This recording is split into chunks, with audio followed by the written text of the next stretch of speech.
Bonjour à chacun, bienvenue sur ce webinaire. Les connexions sont en train de rentrer. Bienvenue à chacun, bienvenue sur ce webinaire ce soir pour accompagner les familles dans nos quartiers. Bonjour, bienvenue. Bienvenue à chacun. Bonjour, bienvenue. On attend un petit moment que les connexions rentrent continuellement. Bonjour, bienvenue, bienvenue.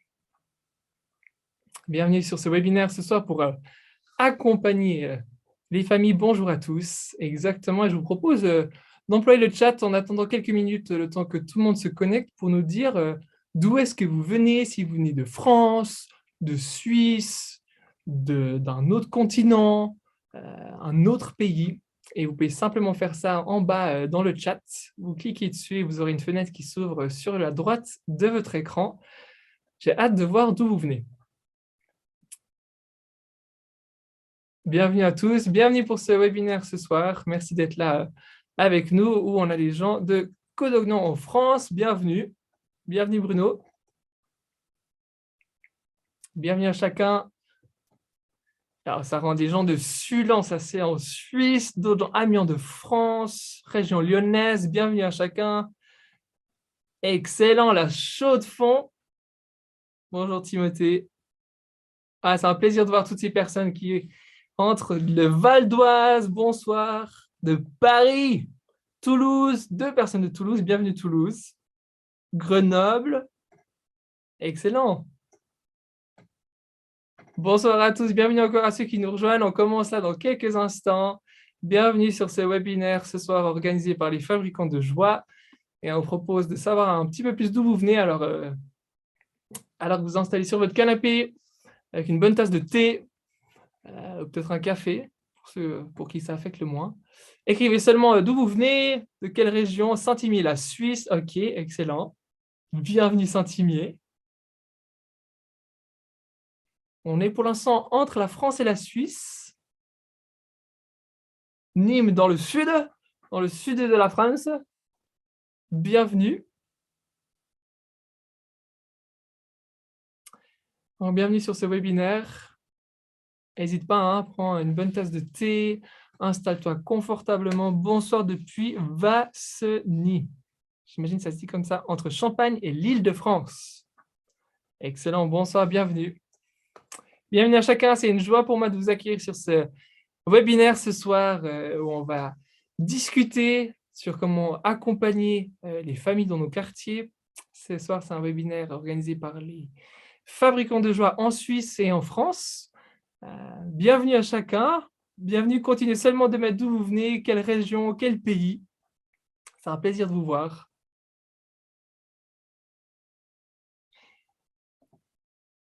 Voilà, le monde qui rentre, ouais, c'est tout qui rentre d'un coup. Sud de Paris, bienvenue Forti Gisèle. Excellent.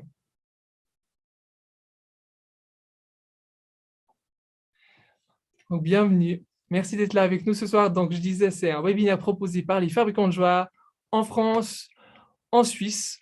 Les fabricants de joie, pour ceux qui connaissent peut-être un peu moins, hein, c'est un mouvement qui est international, un mouvement interconfessionnel. On est présent aujourd'hui dans un peu plus d'une 70aine de pays, donc 70 pays, sur tous les continents. On propose des activités pour les enfants, pour les adolescents, pour les familles, aussi des formations comme ce webinaire ce soir, pour les personnes qui travaillent parmi la jeunesse, mais aussi pour équiper enfants, familles, jeunes. Voilà. Et puis, notre but, c'est vraiment de pouvoir conduire les enfants, conduire les jeunes, les familles, dans une connaissance éprouvée de Dieu. Et puis, avec eux, faire connaître Dieu dans tous les peuples et dans toutes les sphères de la société. Voilà un peu plus pour les fabricants de joie.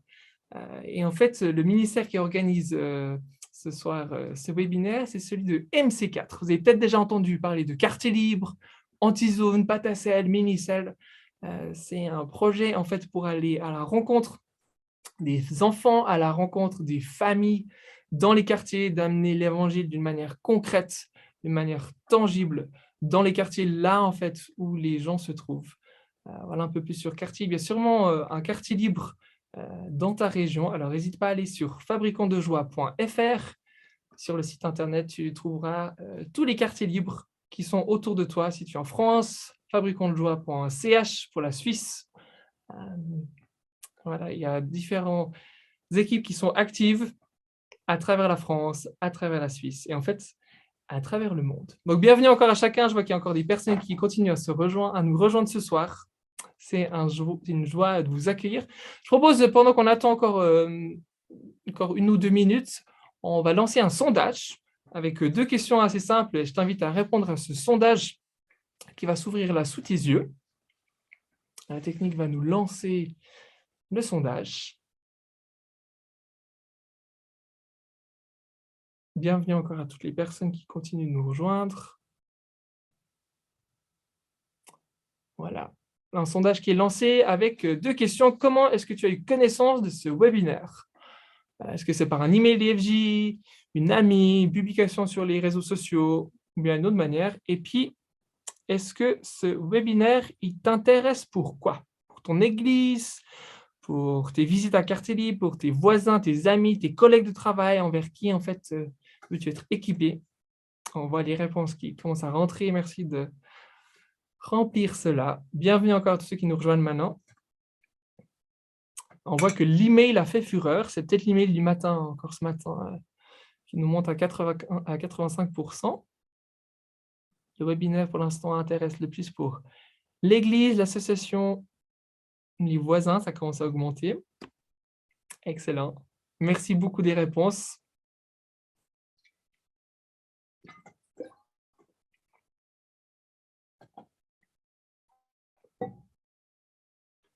Ouais, effectivement, je crois que Sandra, ton email ce matin, bravo.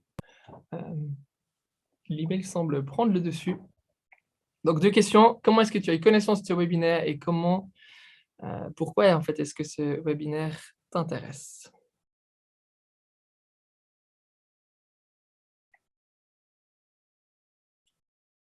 Merci pour les réponses. C'est bon de voir les réactions. Bon de voir là. On est assez équilibré. Ce webinaire intéresse pour principalement l'église, mais également les voisins assez rapidement. Puis tout de suite derrière quartier libre, amis et collègues. Ça, c'est assez équilibré. Bienvenue encore à tous ceux qui nous rejoignent là. On voit différentes personnes arriver. Bienvenue. Bienvenue pour ce webinaire ce soir. L'idée, c'est de pouvoir avoir un temps tranquille sur son canapé avec sa tasse de thé, son chocolat chaud, et puis être équipé avec nos 2 intervenants en fait ce soir, qui seront avec nous de France et de Suisse. Donc, bienvenue. On va commencer tout soudain. On a 2-3 réponses. Ok, continue de rentrer. Bonjour, bienvenue. Ceux qui sont arrivés ces dernières minutes, n'hésitez pas à nous dire d'où est-ce que vous venez, de quelle région tu viens, de France, de Suisse, ailleurs dans le monde. Bienvenue à tous.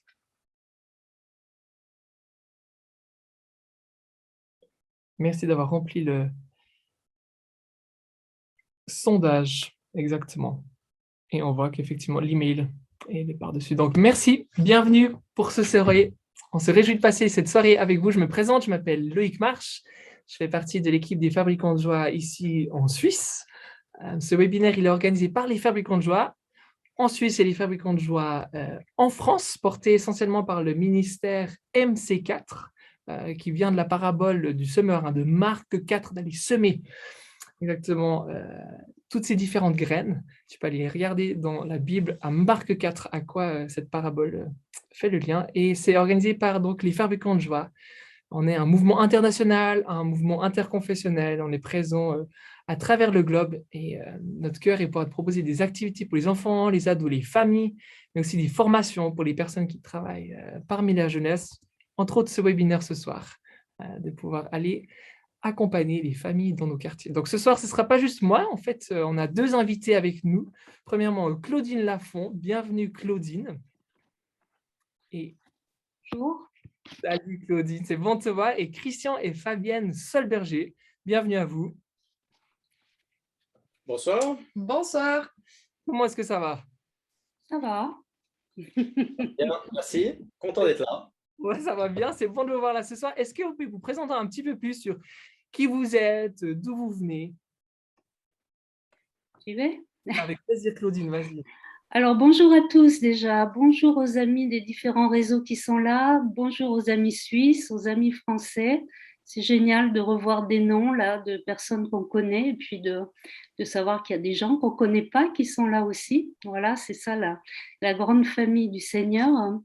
Donc moi, je vais me présenter avec 4 casquettes qui font que je suis là ce soir. D'abord, je suis une maman de 4 enfants adultes. Je suis aussi une belle-mère d'un gendre et 2 belles-filles, une grand-mère de 5 charmants bambins et je suis l'épouse de Jean-Louis depuis 37 ans maintenant. J'ai compté ça tout à l'heure et voilà, ça commence à faire. Ma deuxième casquette, c'est que pendant une vingtaine d'années, en fait, j'ai été engagée dans les FJ France, d'abord au FJ Sud-Ouest, puis à Quartier Libre sur le terrain, et puis quelques années aussi sur l'équipe MC4 France. Ma troisième casquette, c'est que je suis formée à la parentalité. Je suis donc facilitatrice de l'association Racines et Devenir pour animer des ateliers avec les parents et des ateliers parents-enfants. Et depuis 5 ans maintenant, nous intervenons dans un quartier défavorisé, dans une ville du sud de la France, avec des familles de plusieurs cultures et notamment la culture maghrébine largement représentée. Et enfin, je suis formatrice dans une équipe au sein d'un réseau qui s'appelle Rescoff International et qui propose notamment une approche de développement local intégral qui s'appelle Impact Ville pour lutter contre les pauvretés dans nos quartiers. Voilà mes casquettes. Merci beaucoup, Claudine. Ouais, effectivement, ça te fait pas mal de casquettes. Mais c'est génial et bon de t'avoir avec nous ce soir. Merci de participer à ce webinaire. C'est une joie de pouvoir profiter de toutes ces connaissances et ces années d'expérience que tu as là-dedans. Merci beaucoup. Bienvenue, Claudine. Bienvenue également au Sol Berger. Qui est-ce que vous êtes? Enfin, nous, on se connaît bien, mais je ne crois pas que tout le monde sur ce webinaire vous connaît. D'où est-ce que vous venez? Donc, où est-ce que vous êtes impliqué? À vous la parole. Merci beaucoup de nous accueillir. On a du plaisir à être là. On est Christian et Fabienne. On habite dans une région campagnarde de la Suisse, dans le canton de Berne, la capitale. Et puis, on est impliqué ici en tant que couple pastoral d'une église locale. Et ça fait très longtemps qu'on se connaît. On a une histoire particulière, c'est qu'on a appris à se connaître très tôt dans notre vie. Donc, on est déjà un très vieux couple, en fait, mais on a à cœur de rester frais dans notre manière de comprendre qu'est-ce que Dieu dit aujourd'hui. On a 4 enfants qui sont adultes. On est grands-parents de 2 petits-fils. Récemment, on est des apprentis grands-parents, mais on aime ça. Et puis, on se réjouit de réfléchir aux questions de la famille, comment est-ce que Dieu aimerait conduire les familles aujourd'hui à être une source de bénédiction pour l'entourage, notamment pour le quartier, mais pour d'autres choses, le village, l'église, le club de foot. Enfin, on réfléchit à ces questions.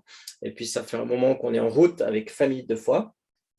C'est ça, ça fait 10 ans qu'on a cofondé Famille de foi, donc un ministère pour les familles, pour donner vraiment cette impulsion de dire, nous, en tant que famille, Dieu nous a créés, nous a bénis et on est appelé à bénir autour de nous. Et du coup, on est en route dans ces questions pour équiper des familles au travers de camps, de journées, mais aussi simplement pour nous, là où on est, on invite aussi les familles à rayonner là où Dieu les place, dans les quartiers, avec les voisins, etc.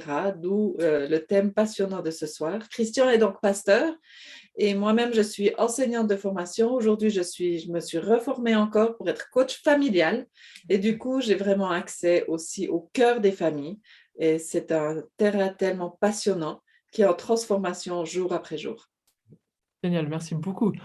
C'est vraiment un privilège qu'on a de t'avoir, Christian, de t'avoir, Fabienne, et toi, Claudine, évidemment. On se réjouit de passer au vif du sujet, sur savoir, avec votre expérience, comment est-ce que là où on est, dans notre quartier, dans notre ville, peut-être dans notre village, peut-être avec notre église, avec notre projet justement de quartier libre, de pouvoir accompagner ces familles autour de nous au mieux. On le sait tous, c'est pas nouveau, on vient de traverser une pandémie avec des effets négatifs, mais aussi des effets positifs à travers cette pandémie. On ne sait pas est-ce qu'on arrive sur la fin ou pas. Ce qu'on sait, c'est qu'on voit différentes conséquences, bonnes ou mauvaises. C'est quoi vos bilans sur votre terrain respectif. Claudine, c'est quoi ton bilan à toi suite à cette pandémie au niveau des familles? Mm. Donc, nous, avec les différents intervenants en parentalité, là où je travaille, on a fait effectivement, on s'est réunis, on a regardé un peu quelles étaient les séquelles réelles qu'on a vues sur le terrain dans les familles. Donc, il y a des séquelles spirituelles, hein, une certaine sidération. Là, je parle d'après du confinement, puis tout de suite après, une confusion qui perdure, et puis la perte du sens de la vie pour beaucoup. Il y a des séquelles aussi au niveau de la santé, donc de la prise de poids pour beaucoup, depuis les plus petits jusqu'aux plus vieux, mais aussi une sous-alimentation avec des pertes de poids, de la malnutrition, et au niveau santé aussi une consommation d'écran qui a augmenté en fait, pareil, tous âges confondus, avec des très jeunes enfants aussi qui ont été exposés aux écrans plus que d'habitude. Au niveau social, les familles, beaucoup de familles ont décrit un harcèlement médiatique, qui a renforcé la peur. Et pendant le confinement, notamment, des problèmes par rapport aux devoirs, une perte de patience avec les enfants. Devoir en France, c'est quand on aide nos enfants à faire les choses scolaires. Je ne sais pas si en Suisse, c'est la même expression. Oui, c'est bon. Une perte de patience avec les enfants, cris, colère. Il y a aussi des enfants qui, pendant le confinement, ont disparu des radars scolaires, scolaires. Donc, certaines associations de soutien scolaire ont dû frapper à la porte des familles, savoir ce qui se passait. Autre chose, c'est un renforcement de la fracture numérique, c'est-à-dire une inégalité, en fait, devant les équipements en écran, en logiciel, quelquefois en imprimante, en feuille de papier, tout simplement, ce qui fait que certaines familles n'ont pas pu, en fait, accompagner leurs enfants. Des burn-out parentales aussi. Et puis, par rapport au personnel, aux choses personnelles, peur, colère, tristesse, perte d'attention. Et à la reprise à l'école, des enfants plus inquiets et plus agités ou bien en retrait. Ça, c'est les points négatifs. C'est ce que je voulais dire. Ouais, alors là, c'est exactement. Les points positifs, pour moi, le mot-clé, c'est adaptabilité. Hein. Une adaptabilité d'abord des institutions et des associations, avec un travail dans la rue après le confinement qui a été créatif, du porte-à-porte, de la mise en contact téléphonique, des contacts qui sont restés téléphoniques ou par Internet, adaptabilité aussi des familles, au niveau de l'organisation d'activités, des échanges de tuyaux, du matériel.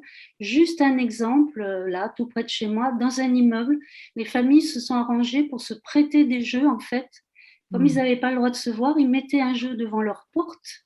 Ils disaient par téléphone, ça y est, je t'ai déposé un jeu. Et puis, ils ont organisé comme ça une ludothèque, en fait, d'immeubles, ce qui est, voilà, la créativité humaine. Ça pousse la créativité. Ouais. Une expression qui revient beaucoup, le retour vers l'essentiel. Alors, c'est quoi l'essentiel? C'est les relations avec les amis, la famille, le respect, l'amitié, la sincérité. On a eu beaucoup aussi de questions sur la foi, de réponses sur la foi. Lever les yeux vers le ciel, écouter Dieu, méditer. Je suis encore plus croyant qu'avant. Voilà. Une inspiration aussi pour chanter, pour créer. Et puis, je vais finir par, oui, des actes de solidarité, donc la course aux voisins, des gens qui se sont mobilisés pour fabriquer des masques, des bons d'achat donnés par des entreprises locales à des familles, voilà. Excellent. Voilà, en quelques mots, un panorama rapide. Un panorama extrêmement complet. Merci beaucoup pour ce récapitulatif là-dessus. Et les seuls bergers, vous avez quelque chose à rajouter aussi par rapport à votre terrain, à votre expérience où vous êtes comme bilan? On rejoint donc tout ce qui a été déjà communiqué. Et puis, on rajoute quand même aussi que pas mal de familles ont été comme encouragées à reprendre du temps aussi entre elles. Et puis, pour d'autres, comme on l'a dit, revenir à l'essentiel, mais aussi, il y avait beaucoup moins de pression aussi avec toutes les activités où les enfants ou même les parents étaient invités à aller. Mais là, il n'y en avait plus. Et du coup, il y avait comme du temps qui se créaient en fait à vivre des choses à la maison.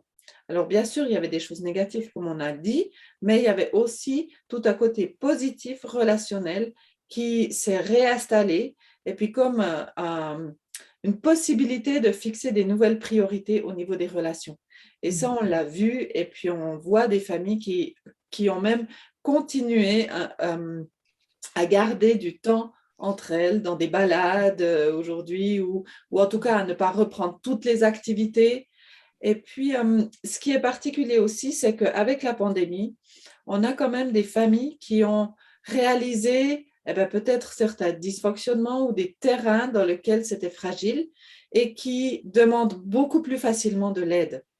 Et ça, c'est vraiment c'est chouette. Non pas que toutes les familles ont des problèmes, mais on est tous comme ça dans un terrain où parfois on a juste besoin d'un coup de pouce de l'extérieur.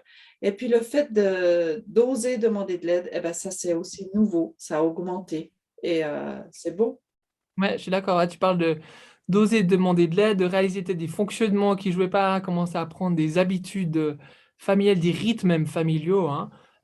Ce soir, dans ce webinaire, on parlait de comment pouvoir accompagner du coup en fait ces familles. Pourquoi est-ce que on parlerait plus d'accompagnement plutôt que même de soutien? Tu parlais de cette aide-là. En France, souvent on emploie le terme de soutien à la parentalité. Alors pourquoi plus accompagner que le terme de soutien? Est-ce Ouais. que... Pour moi, dans cette recherche, en fait, euh, pour moi, rien que le mot soutien, dans sa signification, dans sa définition, c'est ce qui soutient une chose, qui la maintient dans une position. En fait, il y a un moment statique, en fait, dans le soutien, rien que le mot, alors que le mot accompagner, c'est être en route avec, et puis, ou être, voilà, aller vers, accompagner quelqu'un pour qu'il aille vers l'endroit où il voulait aller et puis être avec lui. Et puis dans ce mouvement, en fait, je trouve ça magnifique parce que la famille, elle reste en mouvement. On ne peut pas dire la famille, elle est comme ça et demain, elle restera comme ça. Non, on est en changement constant. Et quand on accompagne une famille, non seulement la famille change, mais moi qui l'accompagne, je change aussi. Et j'aime bien ce côté de l'accompagnement parce qu'on est en route ensemble. Et moi, j'accompagne, mais je reçois beaucoup aussi dans cette marche ensemble.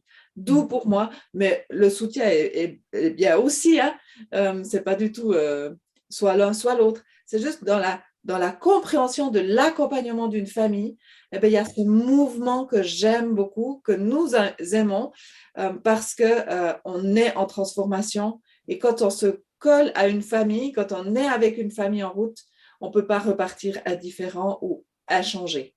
Ouais, absolument, c'est tout un processus en fait sur ce chemin-là. Ouais, ouais, c'est une excellente image, merci beaucoup. Alors concrètement, Claudine, comment est-ce qu'on peut aller en contact avec ces familles qu'on côtoie? Alors, moi, j'ai envie de dire avec toute la créativité et l'imagination que nous donne notre Père céleste. Voilà. Donc, saisir toutes les occasions, en fait. Donc, moi, j'ai quelques exemples avec nos voisins. Pendant le confinement, on est entré en contact avec une famille composée d'une grand-mère, de sa fille adulte et du petit garçon de cette fille qui avait 2 ans. Et donc, on a prêté tout simplement des jeux régulièrement au petit garçon qui était là. Et là est né quelque chose, voilà, un bout de relation qui continue. Nos plus proches voisins, qui sont des Turcs, un couple, leurs 3 enfants. Avant, c'était les parents du monsieur qui habitait là. Donc, on connaît toute la famille, soit une quinzaine de personnes. Donc, mon mari parle voiture et maçonnerie avec les hommes. Et moi, je parle enfant avec la femme et son mari, parce que la femme ne parle pas français, n'est-ce pas? Et donc, voilà, une relation comme ça se crée aussi, j'en reparlerai tout à l'heure. Quelque chose de très important, notre local poubelle de copropriété. C'est là qu'on rencontre régulièrement les voisins, en fait. Et c'est là qu'on discute de la pluie et du beau temps et que se tissent des idées comme «Et si on faisait un pot de l'amitié après notre assemblée générale?» Voilà. Et puis dans le quartier donc, où nous intervenons, là dans un centre social, là on a eu une stratégie, je dirais beaucoup plus comment dire, je trouve pas le mot, mais enfin, vraiment une stratégie, c'est que d'abord on a prié à la maison avec des amis chrétiens, en église, et puis aussi au cours de marches de prière. Et ça nous a permis d'être comme les 12 espions de Moïse, de repérer les lieux et les temps qui sont propices pour rencontrer des familles. Donc, je vais vous en donner quelques-uns. Le jeudi et le dimanche matin au marché. Le samedi au marché aux puces, parce qu'au marché aux puces, le samedi, on n'a pas le même public qu'au marché. Voilà. Au parc municipal, c'est le mercredi ou le week-end qu'on rencontre les parents avec leurs enfants. Et puis enfin, on a espionné les parents pour voir quel trajet ils faisaient à pied pour amener les enfants à l'école ou pour les ramener de l'école. Voilà. Et d'aller à la rencontre du... On est rentré en contact. Ouais, excellent. Merci Claudine. Et Christian, Fabienne, c'est quoi les idées créatives ou bien comment faire ça aussi du côté suisse? Les idées là. Je pense d'un côté, nous, on avait à cœur d'encourager les familles à poursuivre leur vie de foi malgré la pandémie. Et puis c'est vrai, là, d'un point de vue pastoral, dans l'Église, on a réalisé à partir du moment où il n'y a plus de rencontres centrales, où on ne peut plus se rencontrer, il n'y a plus les programmes, eh bien, il y a des familles qui ont comme rebondi, qui ont saisi l'occasion de dire, eh bien, d'abord, on est une famille, une église domestique, on va vivre à la maison notre foi ensemble. Et puis d'autres familles où on a réalisé qu'il y avait un peu plus de désarroi parce que c'était le vécu à l'église qui portait en fait la foi. Et certaines familles ont vraiment pu rebondir puis dire, bon, ben maintenant, il n'y a plus le lieu où on peut aller vivre l'église. Donc, on va la vivre à la maison, qui ont commencé des nouvelles choses. Les parents qui ont dit, ben, on va placer des temps ensemble, on va peut-être lire une parole, on va prier pour les sujets liés à la pandémie. Et on a vu pas mal de familles quand même rebondir aussi dans ce sens. Puis nous, on avait à cœur d'encourager ça. Alors, on a créé un réseau où avec Fabienne, on a fait de brèves capsules vidéo sur un thème en encourageant des choses créatives, pratiques sur des thèmes où on envoyait. Une fois, on a fait toute une semaine sur Notre Père, chaque jour, une petite vidéo de 2-3 minutes. Ensuite, on en a fait une par semaine sur d'autres thèmes. Et puis, on invitait les familles à vivre les choses ensemble à la maison, pour les familles chrétiennes. Une autre idée qu'on a eue avec Fabienne, on a assez à cœur de marquer un temps qui est celui de la Saint-Valentin, et puis d'encourager des couples. Et puis là aussi, on était confinés comme tout le monde. C'était pas possible de se rencontrer. Et puis on a prié, on a dit comment est-ce qu'on pourrait être une bénédiction pour notre quartier dans ce domaine-là. Et puis on a eu l'idée suivante de dire que les couples pouvaient s'inscrire auprès de nous. On a fait un flyer qu'on a distribué dans toutes les boîtes aux lettres qui touchaient notre maison en disant voilà, pour la Saint-Valentin, il se trouve que c'était un dimanche, eh bien, nous, on organise une soirée pour vous, à deux, avec des pâtisseries, avec une décoration, un petit message qu'on avait écrit sur une feuille A4 sur le Cantique des Cantiques, et puis aussi quelques questions à traiter en couple. Et puis, on vous amène ça avant 20h30. Réservez votre soirée. Si vous désirez participer, c'est gratuit. Et puis, on a eu beaucoup d'inscriptions. Et on a... Combien on en a eu? On a eu 8 inscriptions, ce qui fait beaucoup pour notre petit village. Des familles engagées avec Dieu, d'autres en route ou d'autres qui ne l'étaient pas. Et puis, on a pu distribuer ça dans notre quartier. Et c'était magnifique parce qu'on a eu de très bons retours. Une des questions, par exemple, c'était de dire, dans le couple, voilà, je vais soulever 3 dons évidents que je vois en toi. Et, le lendemain, on a un couple qui est venu vers nous qui nous a dit, mais cette question, c'était extraordinaire parce qu'on n'a jamais réfléchi à ça. On n'a jamais dit 3 dons qu'on voit chez l'autre. Et ça nous a permis d'entrer dans quelque chose de nouveau, avoir un nouveau contact avec les voisins sur quelque chose qui paraît en fait assez simple. Et puis on a été très encouragés. Ouais. Quelque chose qui peut paraître évident, mais en fait, qui est tellement profond et tellement important. Et puis, on l'a entendu avant, vos différentes responsabilités, rôles au niveau de l'Église, du ministère, ça peut être impressionnant. Mais du coup, pour une famille, j'ai envie de dire, lambda comme ça en Suisse, en France, peut-être avec moins de responsabilités, hein, comment est-ce qu'une vie de famille, elle peut avoir un impact personnel du coup sur les familles qui sont autour? Comment, pour toi, Christian, Fabienne, qu'est-ce qu'on pourrait proposer? Je pense qu'aujourd'hui, la famille, elle perd de plus en plus de repères. Du coup, d'avoir des familles à gauche, à droite, sur qui on peut parfois un peu regarder comment on fait, c'est vraiment important. Et de vivre des choses tout à fait normales, toutes banales, c'est important. Comme on l'a dit, justement d'être en chemin, sur le chemin d'école avec les enfants, mais aussi avec les parents, la cour de récréation, parler les uns avec les autres, s'intéresser simplement aux gens qui sont là ou bien dans les magasins, etc. Ici, on aime beaucoup faire du pain ou de la tresse, et puis il y a beaucoup de familles en fait qui s'offrent des tresses pour le dimanche, par exemple. Et puis, on a fait ça aussi, on donnait des tresses. Une fois, par exemple, j'ai même oublié de mettre le sel dans la tresse. Tous les voisins ont reçu des tresses sans sel. Alors voilà, il y a aussi des fois des choses toutes particulières qui se passent quand on veut bénir. Mais l'important, c'est de le faire toujours avec beaucoup d'amour et puis aussi d'aller reconnaître que on s'est excusé pour le sel. Il y a une autre histoire qu'on a vécue justement toute simple avec un apéro. C'est vrai, quand on est arrivé ici dans notre maisonnée, on avait à cœur justement de se rendre visible, mais de manière simple. Et puis avec nos enfants, ils étaient encore plus petits, évidemment, on a prié, Seigneur, donne-nous une bonne idée pour toucher tout le quartier, toutes les maisons qui nous touchent ici.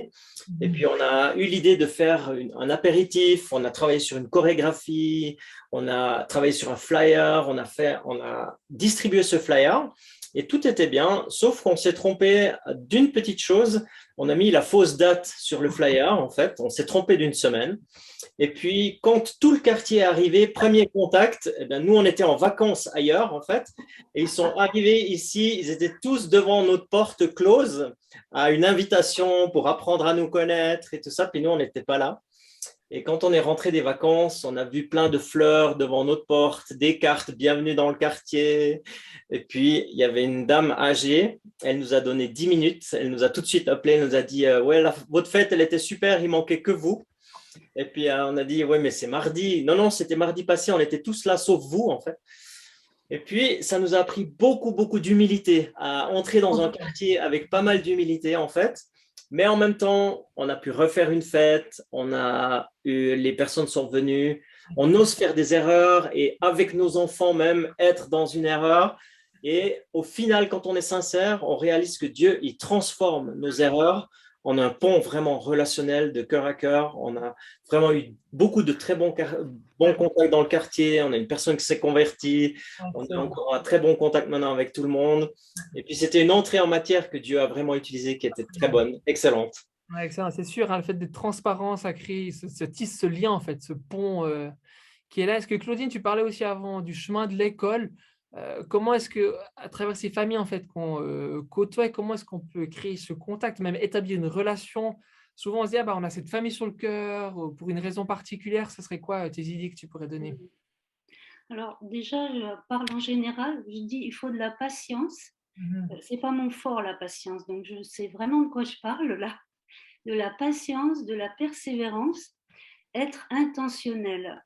En fait, je veux créer cette relation avec cette famille et c'est Dieu qui donne le vouloir et le faire et je persévère dans cette relation. Et puis, quand je veux ça, il y a des circonstances qui se mettent en place, la possibilité d'aller prendre un café ensemble sur le quartier, d'aller marcher. Ici, on a un canal, donc un bel endroit pour marcher, d'aller marcher un petit peu avec des familles, avec des mamans. Avec nos voisins, c'est prêter une casserole, donner du sel, enfin voilà, des petits services tout simples. Je pense que depuis le début de ce webinaire, il y a un mot qui percute, c'est le mot simple, simplicité, des choses comme ça. Et puis, par exemple, pour revenir à nos amis, nos voisins turcs, maintenant, mon mari peut parler avec les femmes. C'est aussi l'avantage de son âge, il n'est pas dangereux. Et donc, une petite anecdote, les femmes de la communauté turque se réunissent souvent donc chez notre voisine à côté dans la journée. Donc, elles font à manger, tout ça, elles font beaucoup de bruit. Alors, pour se faire pardonner dans l'après-midi, elle frappe à la porte et puis elle lui porte à manger. Wow. Voilà. donc là, ils discutent devant la porte. Du coup, bah, pour les fêtes, pour Noël, pour Pâques, pour les rois, etc., nous, on leur porte un gâteau à notre tour, donc à la famille, là, et puis on met un petit verset biblique. Ce qui fait que maintenant, on n'a pas encore réussi à les inviter à la maison, mais en tout cas, par-dessus la haie, quand on étend notre linge ou que la dame est dehors, eh bien, on a de temps en temps des conversations spirituelles, on parle de Dieu, on parle de la foi, on parle de la prière, et voilà, la relation se tricote comme ça, avec des choses simples et intentionnelles, la volonté de tisser cette relation. Ouais. C'est ce que j'allais dire en fait, c'est les deux mots, tu as raison. Simple, tu le disais, et intentionnel, tu as terminé avec. D'être intentionnel dans le but de, premièrement, vraiment aller en relation, de se rappeler que c'est vraiment ça le but, c'est ça l'objectif derrière, et puis après l'accompagnement, de vouloir le meilleur pour cette famille-là, évidemment, de prier pour cette famille-là. Mais Fabienne, il me semble que toi, tu as aussi une histoire au niveau de pouvoir saisir l'opportunité, pouvoir transmettre quelque chose. Est-ce que tu peux nous en dire un peu plus? Oui. Donc, ça fait plus de 20 ans qu'on est ici dans la petite maison dans laquelle on habite. Et du coup, les gens nous connaissent bien autour de nous. Mais il y a quelques années, il y a une nouvelle famille qui est arrivée. Mhm. Et puis, en fait, on a, durant le confinement aussi, mis nos marches de prière à disposition pour le quartier, pour être en relation avec les personnes. Et pendant 8 semaines en été, on a permis, en fait, on a fait un petit flyer aussi qu'on a mis dans les boîtes aux lettres de nos voisins en disant vous pouvez nous rejoindre à nos marches. Et puis, il y avait la possibilité de venir à 6 heures du matin ou à 6 heures du soir, une fois par semaine. Et puis, pendant les 8 fois, on n'a jamais marché seul. Donc, il y avait toujours quelqu'un qui était là. Et puis, c'était vraiment des bons temps de marche. Alors, selon les personnes, on priait parce qu'elles étaient aussi engagées dans la foi. Et avec d'autres personnes, eh bien, on était simplement en dialogue et en marche et ça faisait du bien. Ces marches ont permis en fait des nouveaux contacts. Et quelques mois après ces marches, en fait, un jour, notre voisine est arrivée et a sonné à la porte. Et elle a dit, je suis dans un besoin précis. Je viens de recevoir un diagnostic d'un cancer et j'ai besoin de votre aide. Et elle est venue sonner à notre porte parce qu'elle nous a dit, je ne savais pas où aller, il n'y avait que chez vous que je pouvais venir. Et du coup, ça nous a touchés et on l'a accueilli, on a écouté son besoin premier qui était de lui donner un coup de main pour les différents examens qu'elle aurait à venir, en fait, de prendre soin de sa fille.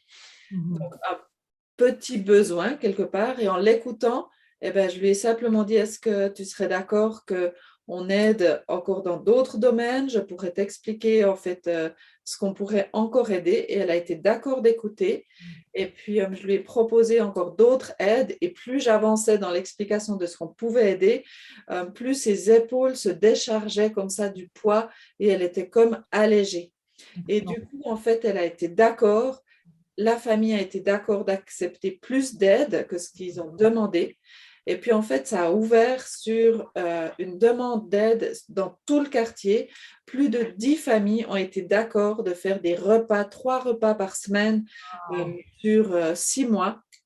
Et puis, ça a noué comme ça a rendu quelque chose de fort dans tout le quartier qui se connaissait. Et on est devenu une équipe, en fait, au service d'une famille qui était dans le besoin, vraiment dans des choses difficiles. Aujourd'hui, eh bien, notre voisine est guérie et elle a rencontré le Seigneur et c'est vraiment un cadeau. Et on est en route avec elle encore dans les différentes questions, mais en tout cas dans le quartier, ça a créé quelque chose de fort au niveau relationnel et les familles se sont senties tellement honorées quand j'allais leur demander si elles étaient d'accord d'aider dans une situation compliquée. Et puis ça a mis tellement de choses en lumière. À la fin, donc en octobre, juste l'année passée, on a fait une fête de reconnaissance pour tout ce qui s'est passé. Et puis, on a simplement redit que qui que ce soit qui était dans le besoin, eh ben, c'était important qu'on se le communique. Et puis, ça a ouvert quand même beaucoup de portes dans ce sens. Excellent. Ah, c'est hyper bon. Bravo. Et Claudine, tu le disais avant, hein, il faut du temps pour ça. Toi aussi, hein, Fabienne et Christian, ça met du temps, être intentionnel là-dedans. Et puis effectivement, avec la marche, eh ben, ça crée un lieu qui est un espace connu. On n'est pas chez quelqu'un, ça fait pas peur. On n'a pas besoin de se regarder dans le blanc des yeux constamment à travers la conversation. Tu parlais au début, hein, de ce fait d'accompagner. C'est comme d'être en marche, on est sur ce terrain inconnu. Donc c'est une excellente ressource. Claudine, est-ce que toi, tu as aussi d'autres outils pour pouvoir faire connaissance avec un quartier? Qu'est-ce que tu proposeras à quelqu'un qui arrive? Ou bien peut-être ça fait un moment qu'il est dans un quartier, mais quels outils est-ce que tu aurais à proposer? Oui, il y a un outil qui est intéressant, qui est donné donc dans les formations Impact Ville. C'est un outil qu'on appelle le questionnaire visite quartier. Ok. Donc, c'est pas un questionnaire qu'on va faire avec une feuille de papier et noter tout ça, hein, parce que en tout cas, nous, on a des familles beaucoup oralisantes et papier-crayon, c'est pas forcément la meilleure porte d'entrée.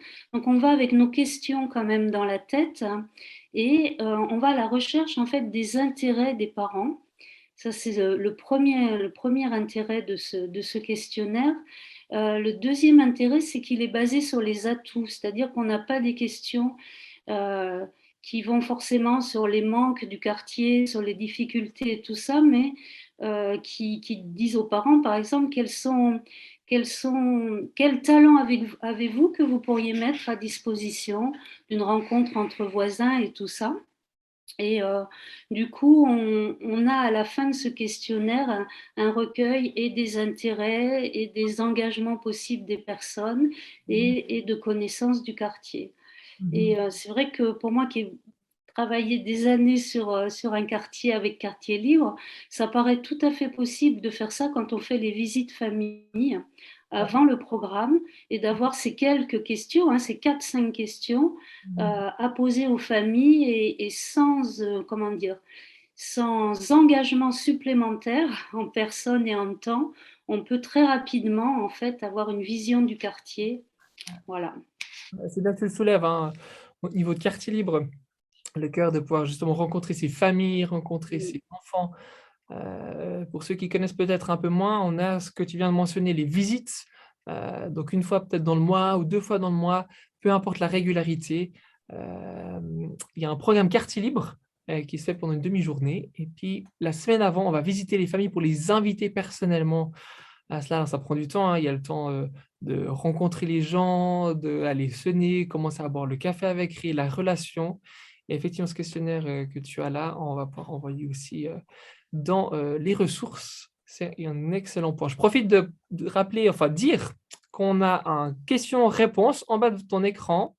En fait, en bas de votre écran, vous voyez questions et réponses. Si vous cliquez dessus, on va prendre un temps à la fin du webinaire pour poser des questions à Claudine, à Christian et Fabienne. Donc, si jamais vous avez des questions, n'hésitez pas à les écrire par ce biais-là. Et puis, vous pouvez également liker, aimer une question. Le plus une question est aimée, ça veut dire le plus elle est pertinente pour cette soirée, le plus elle va monter en quota, en fait, monter dans les statistiques et puis elle va être le plus haut. Ça serait une des premières questions qu'on pourra apprendre, c'est-à-dire que c'est une question qui est pertinente pour la plupart de ceux qui regardent ce webinaire. Donc, n'hésitez pas à prendre un petit moment, là, dans les minutes qui nous restent aussi, à poser vos questions, interrogations, etc. Ici. Donc, on parlait de quartier libre, hein, de pouvoir aller à la rencontre de ces gens, accompagner ces familles dans nos quartiers. Claudine, tu nous parlais de ce questionnaire, d'avoir ces questions en tête, mais pas quelque chose forcément d'écrit tout de suite, de l'avoir peut-être dans son téléphone, de le relire juste avant, et puis dire, voilà, j'ai envie d'être intentionnel avec ces questions-là. Mais alors, qu'est-ce qu'on peut mettre en place pour continuer ensuite dans cette dynamique d'avec la relation, la personne, qu'est-ce qu'on pourrait proposer comme idée? Claudine, dis-nous.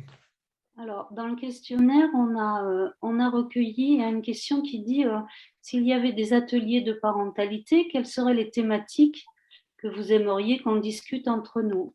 Donc, on a un ensemble de thématiques et on peut proposer, alors nous, on a proposé des ateliers réguliers de parents sur ces thématiques-là, Mais dans un quartier comme, dans un cadre comme quartier libre, on pourrait que pendant qu'il y a un programme donc pour les 6-12, pour les enfants, on pourrait imaginer rassembler les parents qui ont envie et discuter, prendre juste un moment d'échange sur les thématiques qu'ils nous ont données.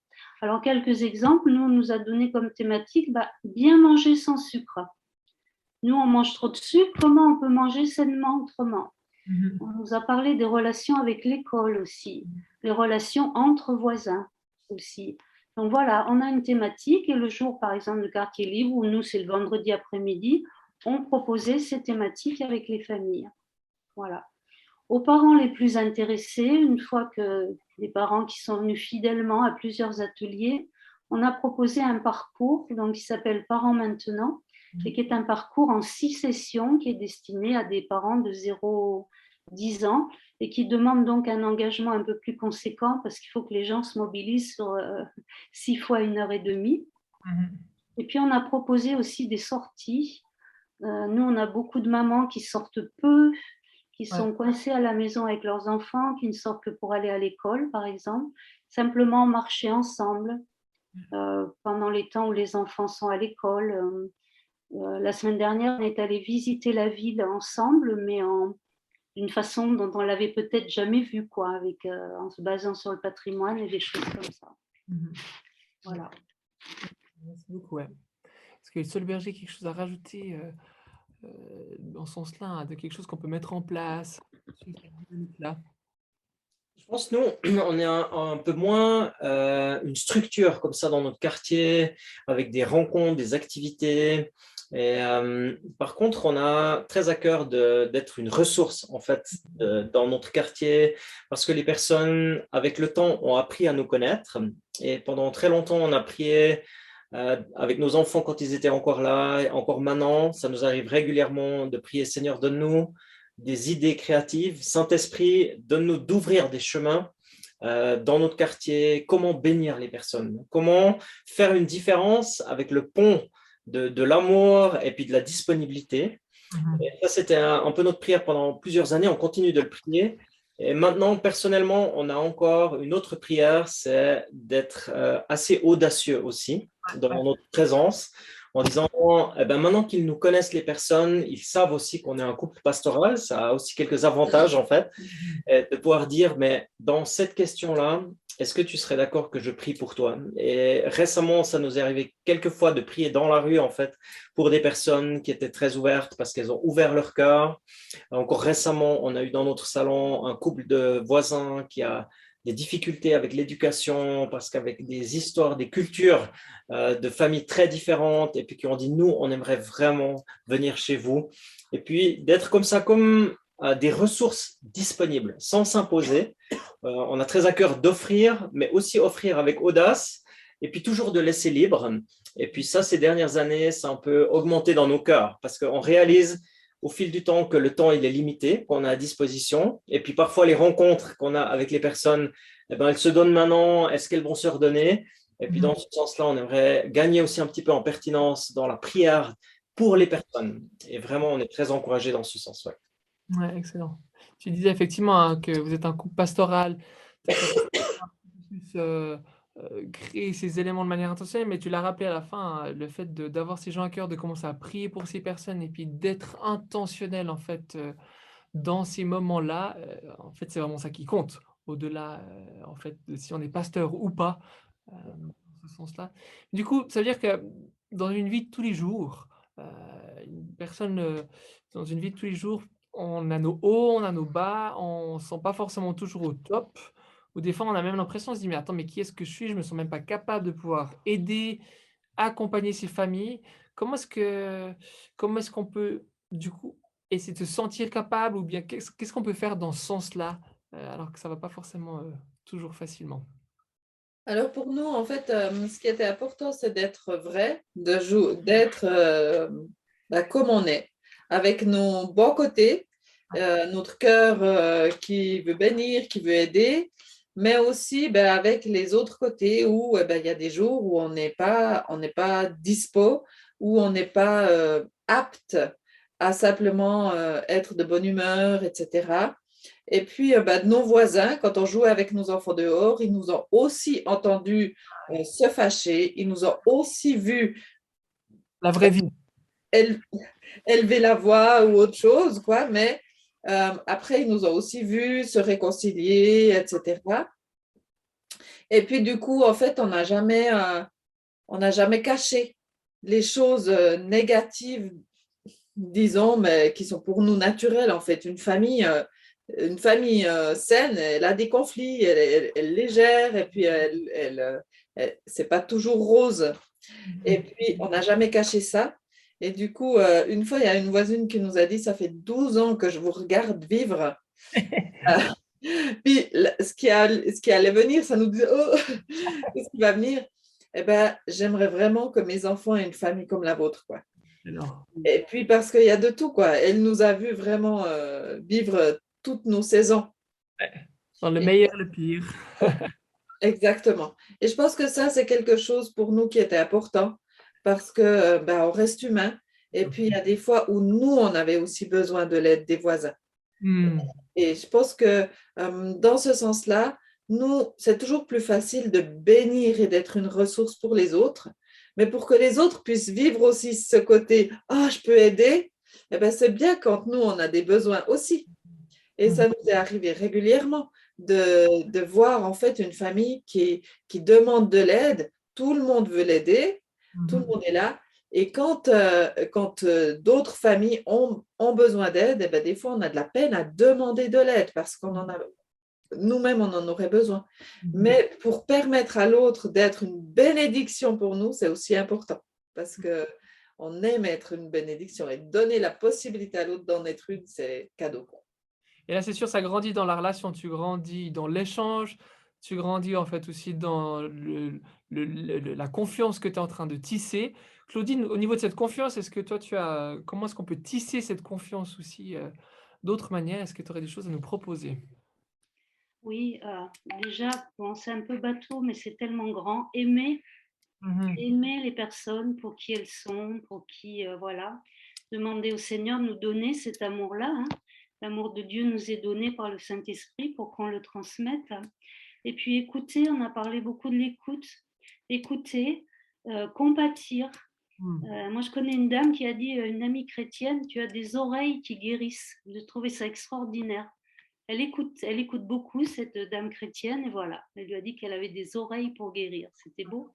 Excellent. Encourager, être fidèle, rendre service quand on peut, donner ses limites, reprendre aussi parfois, hein. Moi, je me rappelle d'une dame turque qui voulait acheter son permis de conduire. Et je lui ai dit que non, c'était vraiment pas possible. Donc, on s'est un peu fâchés toutes les deux. Ça faisait 4 fois, je crois, qu'elle passait son permis. Je lui ai dit non, tu peux pas faire ça, c'est vraiment pas possible, c'est pas bien, quoi, c'est pas ça, tu seras pas bénie. Et puis, elle a peut-être passé 6 fois, puis finalement, elle a eu son permis. Mais il a fallu qu'on se fâche un peu, voilà. Donc, reprendre, Mhm. voilà.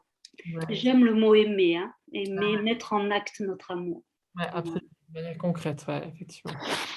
Donc, on l'a dit plusieurs fois hein, à travers ce webinaire, on a euh, particulièrement des personnes qui sont du réseau Quartier Libre, hein, qui sont avec nous ce soir. Donc, Quartier Libre, qui est un programme pour aller dans les quartiers, accompagner les familles, annoncer l'évangile d'une manière concrète, réelle, et puis tout un accompagnement, en fait. C'est pas juste une seule fois que ça se fait, mais c'est de manière visible, en t-shirt jaune, au clair, au transparent, sur les valeurs, le programme. Voilà, tout ce qui pousse en fait aller investir dans un quartier, il côtoie ses familles dans les visites, on côtoie ses familles à travers le programme, une fois dans la rue. Claudine, alors, il me semble que tu as aussi un témoignage là-dedans hein, à propos d'une fois, une visite que tu as fait à travers tes années avec Quartier Libre. Tu étais au milieu d'une tension, même d'un conflit. Comment est-ce que tu as fait même pour proposer de l'aide là-dedans? Mhm. Déjà écouter, hein, l'écoute active, toujours un départ. Et puis prier pour la personne. Alors là, c'est vrai que c'était une dame qui me racontait un quotidien tellement désespérant que je ne savais pas quoi lui dire, quoi. Voilà, ça me désespérait moi aussi. Alors, j'ai crié dans mon cœur, j'ai dit, Saint-Esprit, là, il faut que tu m'aides, il faut que quelque chose se passe. Et puis, au bout d'un moment, je lui ai dit, écoute, Nadia, moi, je sais pas, franchement, je sais pas quoi faire, je sais pas, mais voilà, je suis chrétienne et bah, on va juste prier et puis on va laisser Dieu agir. Puis j'ai dû faire une prière toute simple, peut-être que j'y croyais pas même beaucoup, quoi. Et puis, quelques mois plus tard, je n'avais pas reconnu cette femme. Je l'ai revue plusieurs fois, mais je ne l'avais pas reconnue. Et puis, un jour, on était trois avec une autre femme aussi de la même culture. Et puis, donc, cette femme, la première, qui s'appelle Nadia, elle dit à l'autre, tu sais, un jour, là, elle me regarde, elle me dit, un jour, elle m'a parlé, là. Et puis, eh ben, elle a fait quelque chose, elle a prié, enfin, je ne sais plus comment elle a dit ça, puis et puis elle fait comme ça, elle dit, il y a quelque chose là qui était dans son cœur, eh ben, c'est venu dans mon cœur, et depuis, je pleure plus. Et je me suis dit, waouh, l'esprit consolateur est venu, et je vous assure que j'avais pas la foi plus haute que mes chaussettes hein, quand j'ai fait ça. Mais voilà, donc écouter, compatir, crier à Dieu aussi pour les familles et s'attendre au Saint-Esprit en fait. Ouais, excellent, donc très en contact constant et puis ouais, avancer dans ce sens-là. Merci beaucoup pour ce témoignage-là. Et puis, on est des fois confronté à des difficultés, même d'éducation, on entend une histoire qu'on nous partage. Comment Fabienne, Christian, on peut faire pour accompagner quand on a ces retours-là au niveau de cette difficulté? Ben, je pense que quelque chose qui est très important, c'est de permettre à la famille ou à la personne qui nous en parle de, de l'encourager en disant, eh bien, tu es en mouvement et il y a des périodes où c'est pas facile, mais c'est normal. En fait, il y a des choses normales aussi dans ces questions difficiles. C'est que on est tous en transformation et puis on est tous dans des temps où eh bien, il y a des choses qu'on gère et il y a des choses qu'on ne gère pas. Et puis, d'oser en parler, eh bien, ça libère les choses. Parce qu'en fait, il y a aussi pas mal de complications ou de conflits qui sont à cause de la pression du qu'est-ce qu'on dira, ou on n'ose pas trop faire ça, ou on n'ose pas dire ça, etc. Et il y a quand même pas mal de conflits qui sont en lien avec une pression intérieure. Et le fait d'oser dire à la famille, mais on va prendre le temps de parler de ce conflit, de cette difficulté, ça la soulage parce qu'elle ne sent pas de jugement. Et je pense que ça, c'est la première chose qui est importante, c'est de ne pas communiquer de jugement et puis de l'accueillir pleinement en disant, eh ben, là aujourd'hui, c'est pour ça que le mot accompagner est tellement bon, on en est aujourd'hui dans cette situation, eh ben, elle ne va pas rester définitive. Et de donner un regard d'espérance et de changement déjà. Et puis ça, on voit dans les personnes qui sont dans des situations compliquées en disant, ça va changer. Ça va changer. Et puis d'être dans ce mouvement, en fait, et après d'être avec la personne, ben, probablement peut-être dans des questions concrètes, dans une aide concrète pour un moment. Toujours redire qu'on peut aider ponctuellement. Il ne faut pas que la personne, elle sente qu'elle a besoin de nous ou sinon elle ne va plus vivre. Non, elle est capable de trouver les solutions. La famille est capable de trouver des solutions à l'intérieur d'elle-même pour que le problème se résolve. Et puis d'être parfois des personnes juste qui osent poser les bonnes questions en disant, par exemple, il y a une question que je raffole en disant, quand on a élucidé le problème, de dire, et maintenant, qu'est-ce que tu fais pour que ça ne change pas? C'est une question tellement intéressante, mais ça permet en fait de dire, ah ouais, en fait, j'arrive à faire plein de choses pour que le problème y reste. Eh ben, je suis capable de faire autre chose pour que le problème change. Et puis d'être comme ça dans des petites questions, et puis après de dire, mais en fait, vous voulez quoi ensemble? Et puis d'être dans cet accompagnement pour un changement, eh bien, ça aide. Et on a besoin de vivre des changements. La famille est en changement et on veut vivre des changements toujours encore. D'oser le pardon, d'oser la mise en lumière de quelque chose qui est compliqué, ça aide, ça libère et ça soulage. Ça guérit aussi. Hein. Ouais, donc, de manière simple, authentique et avec amour. C'est vraiment les trois mots-clés là qui ressortent. Pour ma part, il y a encore un peu quelque chose de qu'est-ce que je peux offrir, jusqu'où je peux aller dans une relation avec quelqu'un du voisinage. Il y a quelque chose du choix de la personne. S'il y a une personne, elle me considère comme son voisin, eh ben, je vais pouvoir lui offrir des offres de voisin en la bénissant.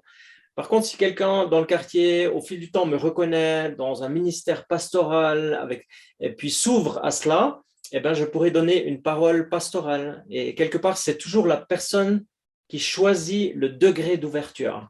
Et comment respecter ça, en fait, en disant, bah, pour certaines personnes, je suis un voisin, pour d'autres, bah, je suis un pasteur, pour d'autres, j'ai encore un autre rôle ou un ami. Et puis, c'est vraiment les personnes qui ouvrent le portail dans le jardin dans lequel on peut entrer et ne pas entrer dans un jardin où on ne nous a pas ouvert le portail. Ça aide à la personne de nous faire confiance au fur et à mesure. Enfin. Et ça accélère la transformation, en fait. Ouais, ne pas presser les choses au-delà de leur timing. Ouais, c'est une très bonne identification. Ouais. On a une question qui nous a été posée là sur le questions et réponses de Sandra. Merci Sandra pour ta question. Qui dit: les enfants en bas âge sont une période facile, mais lorsqu'ils grandissent, ils arrivent aux collégiens, lycéens, etc. Quelles sont les idées que vous avez pu expérimenter dans ce sens-là? Est-ce que Claudine, toi, tu as une réponse pour Sandra?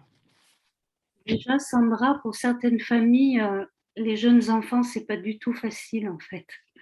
Voilà, il y a des familles qui sont pas, enfin, je sais pas, qui n'ont pas été formées entre guillemets et qui savent pas comment faire avec un bébé, avec un enfant qui commence à marcher, avec un enfant qui passe par la phase du non.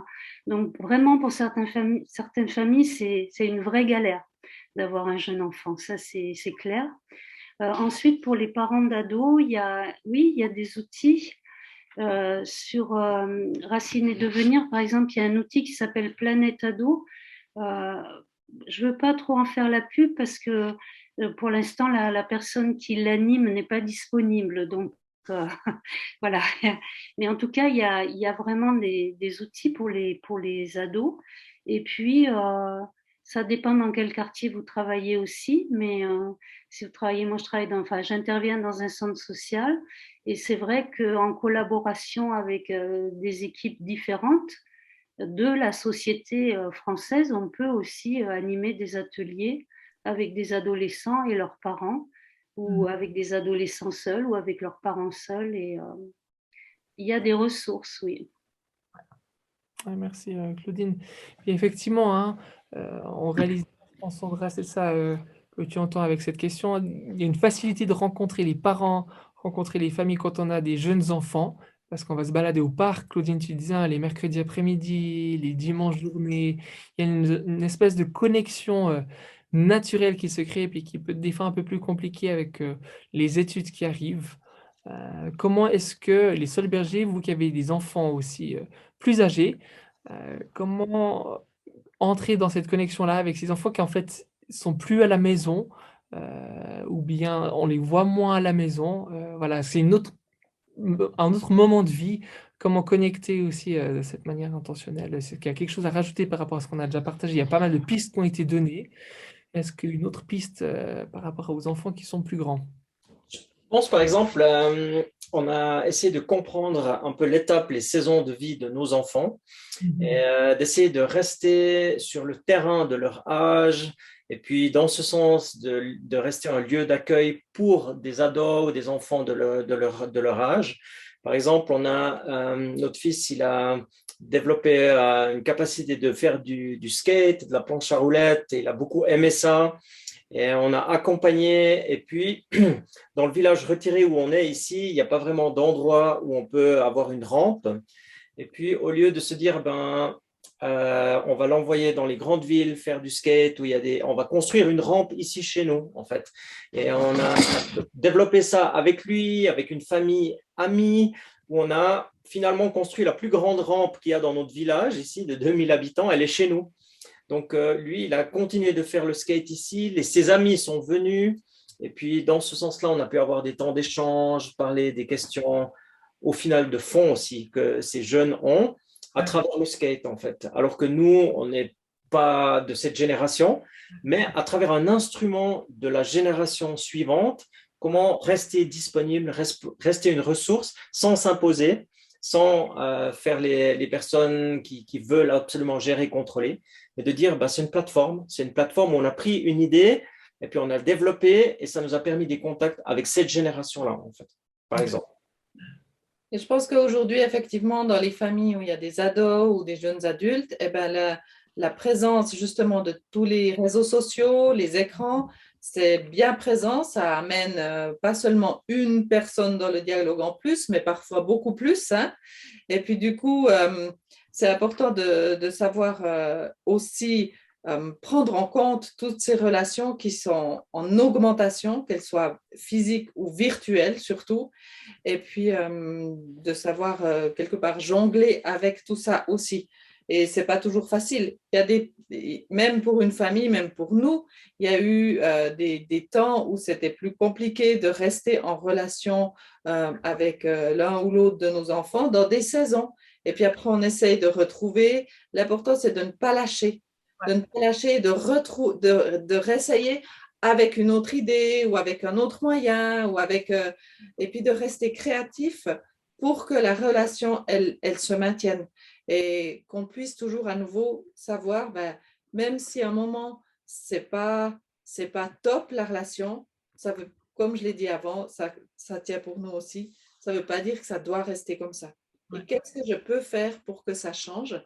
Et puis aller sur le terrain de l'autre, de notre ado, de notre jeune adulte, aller sur son terrain, retourner pour s'intéresser et aller aussi poser des questions sur ce qu'il vit et puis sur ce qu'il est. Ouais, être intentionnel là-dedans. Merci beaucoup. On a parlé plusieurs fois de quartier libre ce soir, d'être impliqué dans son quartier. C'est un travail d'équipe, une mobilisation d'église. On a une question de Anne-Laure ici, en parlant justement de quartier libre et puis des exemples d'implication personnelle. Claudine, quels seraient tes conseils pour constituer une équipe quartier libre, que ce soit au sein d'une église qui aimerait justement pouvoir rejoindre les familles de sa ville? Ce serait quoi tes conseils pour démarrer ça? Ouais, alors je l'ai noté, donc j'ai mis partager cette vision dans l'église, partager, réfléchir ensemble, discuter, voilà, vraiment, et puis affiner la vision, qu'est-ce qu'on veut faire, où on a envie d'aller, enfin voilà, tout ça. Ensuite, beaucoup prier dans l'église, dans les maisons, mais aussi, comme le disaient Fabienne et Christian, avec des marches de prière dans le quartier, aller prier les yeux ouverts, sentir le quartier ou la ville, si on ne connaît pas le quartier où on veut, mais aller humer, savourer, goûter ce quartier, ses habitants et tout ça. Se former aussi en équipe, hein, voilà. Et puis démarrer petit, hein. Moi j'aime bien la parabole de la graine de moutarde. Commencer avec des toutes petites choses qu'on va faire auprès d'une famille du quartier, de quelqu'un qu'on a rencontré, etc. Et puis allez, le Seigneur va faire grandir, c'est sûr. Excellent. Ah, merci beaucoup. Donc là, il y a la version écrite pour ceux qui aiment l'avoir écrite que tu as écrit, version vocale pour les autres. Il y a aussi la version site web sur le site des Fabricants de Joie.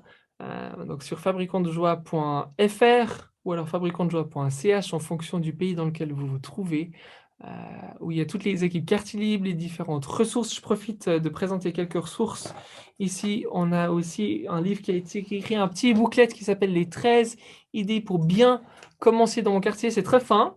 Didier Crelier des Fabricants de Joie Suisse l'a créé ici, justement, des idées pour pouvoir aller au contact. En fait, un bon récapitulatif des différentes choses qu'on a partagées ce soir. Donc ça, vous pouvez le trouver en ligne. On va vous envoyer les ressources, évidemment. Il y a d'autres ressources, je profite, hein, comme je suis lancé, qui sont un CD qui a été fait. Aussi, c'est un CD de quartier libre qui est employé dans les programmes. Comme ça, on entend qu'on est là, on a des petites zones visuellement et de manière auditive. On reconnaît que quartier libre est présent de nouveau avec beaucoup de transparence. Et puis, on parlait aussi de cet accompagnement dans les maisons, dans les foyers. C'est pas juste le programme qui est dans la rue, mais comment accompagner ces familles intimement aussi dans leur vie de tous les jours. Et un programme qui s'appelle Minicelle, est mis en place. Hein. C'est un programme d'éveil à la foi qui est fait aussi pour les familles de ces quartiers. Peut-être vous l'employez aussi dans votre église respective. C'est un excellent programme d'éveil à la foi, une première en fait exposition à la Bible, à la foi chrétienne, à l'identité en fait que Dieu donne à chacun de ses petits enfants. Et là, c'est vraiment pour avec les tout petits, en fait les enfants qui sont peut-être trop jeunes pour venir à quartier, qui doivent rester avec leur maman parce qu'ils allaitent ou différentes raisons. Et puis il y a la suite également qui existe qui s'appelle Patacel, qui est dès 3 ans. Jusqu'à 7, 8, 9, en fait 10, 11, 12 même en fonction de comment est-ce qu'on l'amène. Donc ce sont des excellentes ressources. Donc ça, vous pouvez tout retrouver sur www.fabricantdejoie.fr. Donc Melvin nous demande aussi ce soir les différents exemples qu'on a eus. Est-ce que c'est plutôt des exemples pour les grandes villes, les grandes cités, ou bien plutôt pour des villages? Les Solberger, qu'est-ce que vous répondriez à cette question? Moi, je pense, donc nous, on est dans la campagne, donc on est dans un petit village. Et là, je pense que les relations peut-être sont un petit peu différentes qu'un centre urbain. Il me semble que, je parle de ce que je connais, ici, ça prend pas mal de temps. En fait, on apprend à se connaître. Et une fois qu'on a ouvert son cœur, eh ben, il y a le pont relationnel. Et puis les exemples que nous, on a cités, ben, ce sont des exemples de nos vies où on a été placé ici par Dieu et on a dès le début prié pour être une bénédiction pour le quartier. Et pour certaines familles, ça a pris beaucoup de temps. Il y en a qui sont repartis, qui sont venus. Peut-être que dans les centres urbains, ce que vous avez partagé au niveau de l'intentionnalité, de quartier libre, des visites, des programmes dans les quartiers, eh bien, ici dans nos villages, c'est peut-être une autre approche, mais le but c'est le même, c'est d'aimer les gens, de leur dire qu'on est là, qu'on est disponible. Nous, ça nous arrive avec Fabienne de faire simplement une balade dans le quartier intentionnelle en disant si quelqu'un nous parle, on a du temps, parce que le temps, ça a une grande valeur aujourd'hui. Et, parce que les personnes n'ont plus de temps, eh bien, nous, on essaye d'avoir justement du temps pour être disponible puis dire ben, s'il y a quelque chose, ben, on est dispo. Et puis, c'est une approche un peu de campagne et qui se construit au fil du temps. En fait, ce qu'on vous a partagé, c'est des idées créatives. Et puis, où que vous soyez, l'important, c'est d'être dans la créativité. Le lieu, que ce soit campagne ou dans des villes ou dans des immeubles, dans des merveilleux châteaux où que vous soyez, l'important, c'est d'être créatif. Et ce qu'on a essayé de vous partager, c'est qu'en fait, il n'y a pas de limite. L'important, c'est d'oser et puis de savoir que l'autre en face de moi, l'autre que je croise, l'autre que je vois partir le matin, eh ben, il a besoin de toi. Parce que Dieu, il ne se trompe pas. Il t'a placé là justement pour que tu sois sel et lumière, pour que sa gloire jaillisse en fait. Et que l'autre en face de toi ou à côté de toi ou dans le train, on ne parle pas seulement de maison, mais simplement le voisin dans le train où je suis, eh ben, a aussi besoin de juste sentir le parfum du royaume de Dieu. Ouais, merci bien. Puis effectivement, excuse-moi Loïc, je veux bien rajouter des choses concernant la ville. Moi, la ville où j'habite, elle fait 25 000 habitants et c'est impossible d'atteindre toute la ville, enfin, où ça serait possible avec plusieurs équipes.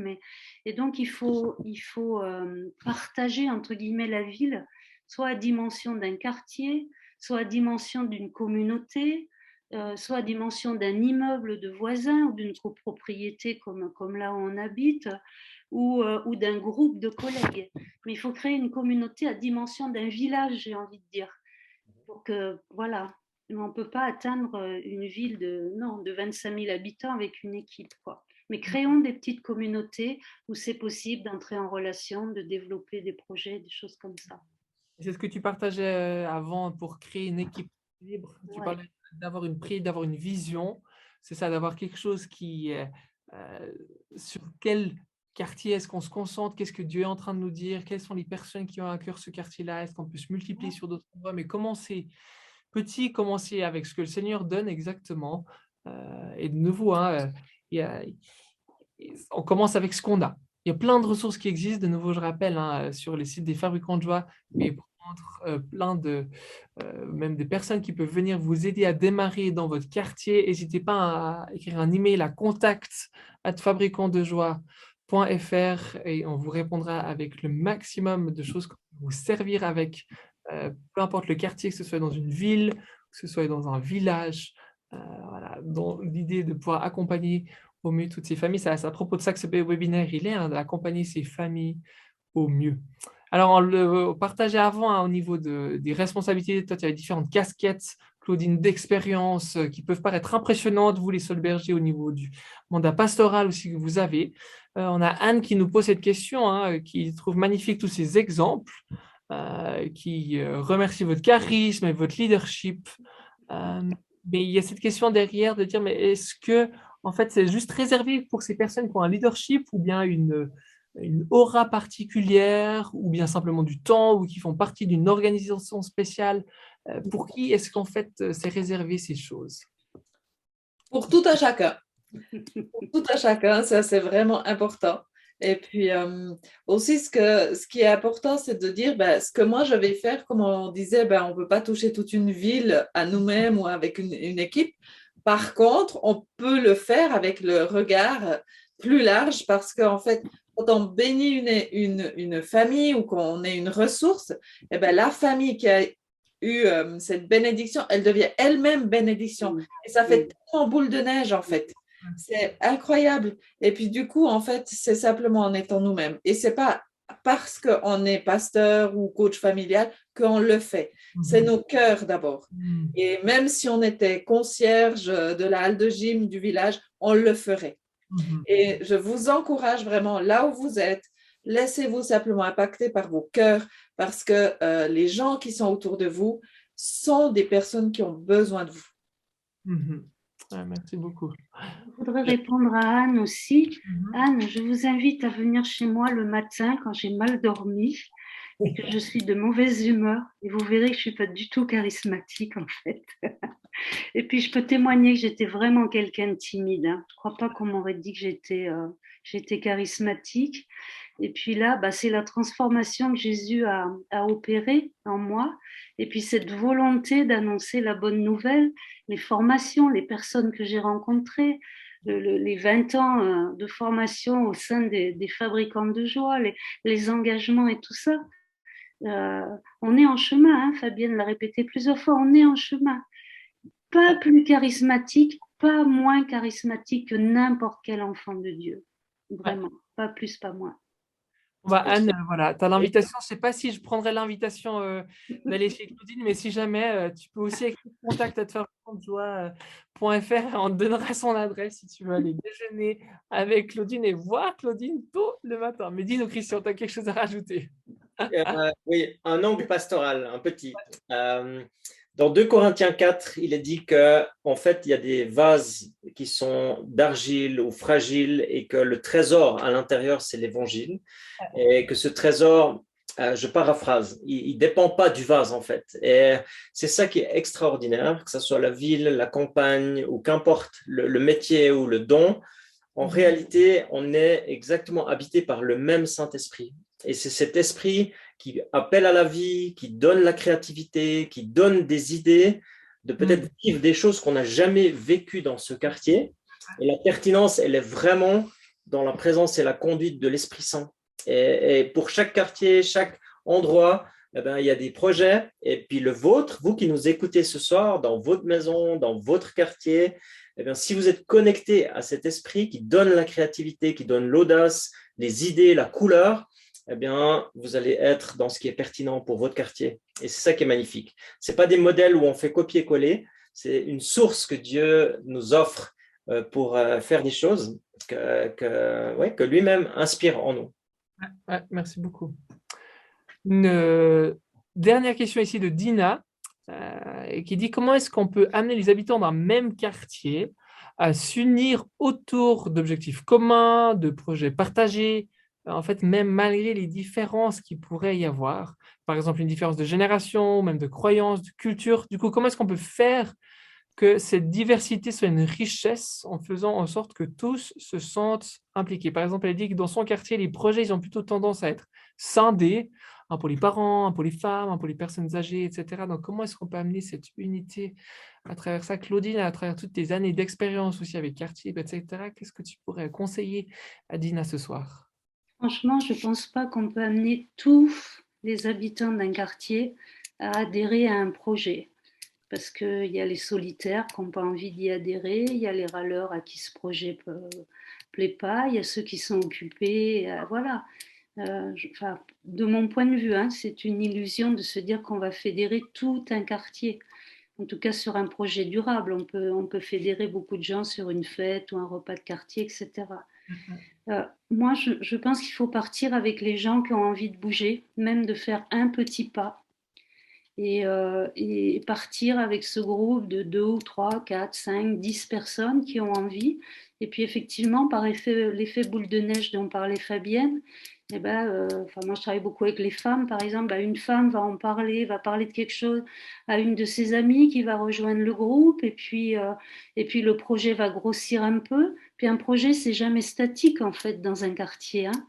C'est-à-dire, tout à coup, il va y avoir un événement ou un projet donné qui va réunir, je ne sais pas, 50 personnes du quartier, et puis il y en a 5-6 qui vont quitter le projet pour faire autre chose. Enfin voilà, c'est vivant aussi un projet.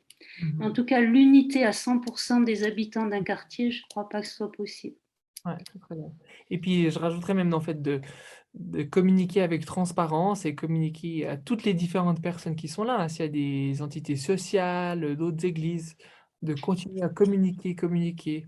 Euh, Ça, c'est une des meilleures choses qu'on peut faire. Est-ce que Christian, Fabienne, vous avez des ressources, des choses à nous proposer, qu'on peut lire, qu'on peut regarder pour alimenter plus cette réflexion d'accompagnement? Alors, on a simplement la vision de la famille, en fait, selon le cœur de Dieu, qui a été écrit par Guy et Joël Zeller. Et puis, ça nous aide aussi simplement à comprendre ce que c'est la famille et comment on peut observer et avoir un regard bienveillant sur toutes les familles qui sont autour de nous, avec ce regard de on est en transformation. Et puis, il y a aussi justement un livre qui a été écrit qui m'a aussi accompagné quand j'ai accompagné notre voisine, soutenir une amie atteinte d'un cancer. Et puis, ce livre-là donne vraiment des pistes toutes concrètes, comment on peut, en tant que quartier ou en tant que personne, justement, accompagner des personnes parce qu'il il faut des clés aussi, des outils particuliers dans un contexte si spécifique, quoi. Donc ça, c'est les deux livres en fait qu'on vous propose ce soir. Mais je suis sûre qu'il y en aurait encore plein d'autres, bien sûr. Mais en tout cas, pour accompagner nos familles, c'est bien d'avoir aussi un regard pertinent et concret sur ce que c'est une famille en fait. Absolument, ouais, merci beaucoup. Et ces ressources-là, on va aussi les envoyer en ligne dans l'email avec les ressources. Claudine, est-ce que toi, tu aurais des choses à proposer, à recommander dans ces ressources? Alors, il y a le site de l'association Racine et Devenir, donc qui s'appelle Racine au pluriel et devenir.fr. Donc, Racine et Devenir tout groupé, quoi, mais bon, ça sera donné aussi. À venir prochain. Alors, c'est un site de réflexion et d'outils. À venir aussi sur ce site 4 ateliers thématiques. Le premier aurait dû être posté déjà, mais voilà, on est en retard. Mais il y aura un atelier par mois dans les 4 prochains mois. Donc des ateliers pour familles non chrétiennes. Aussi un parcours donc, qui s'appelle Parents maintenant, donc, et ce fameux parcours en 6 sessions, là, pour rassembler des parents. Donc le livret peut s'acheter, peut se feuilleter, et puis ça peut se faire avec des voisins, des familles voisines, dans son salon, voilà. Et puis le dernier, l'approche Daily Impact Ville, donc sur le site de Rescoff International. Donc vous aurez aussi le lien à la suite du webinaire. Voilà. Les personnes qui veulent faire des pas aussi concrets peuvent me contacter par mail. J'aurai plaisir à discuter aussi. Non. Il y a Anne sûrement qui va te contacter pour avoir ton adresse postale pour venir déjeuner avec toi un matin. Et peut-être d'autres, hein, sentez-vous libre de contacter Claudine pour discuter autour d'un bon café. Je le dis avec beaucoup d'humour, mais avec beaucoup de vérité aussi. La sagesse de Claudine, l'expérience qu'elle a dans ce domaine. Il faut pouvoir en profiter, donc n'hésitez pas. Et connaissant Claudine, si elle veut pas, elle dira non aussi. Mais si elle veut, elle dira oui avec grand plaisir. Et en fait, la même chose pour les salles bergers. Donc, n'hésitez pas. Disponible.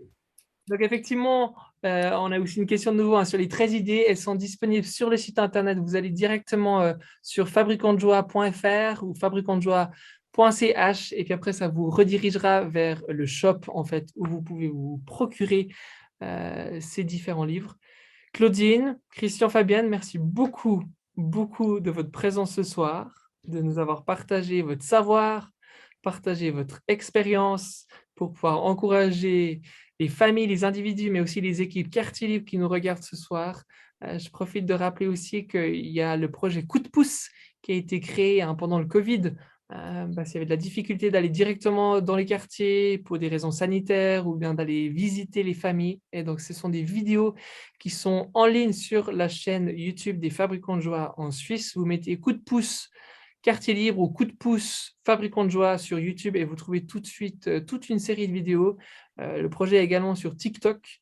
Donc, n'hésitez pas à vous lancer sur TikTok si vous n'êtes pas encore ou simplement regarder des vidéos qui sont sur YouTube.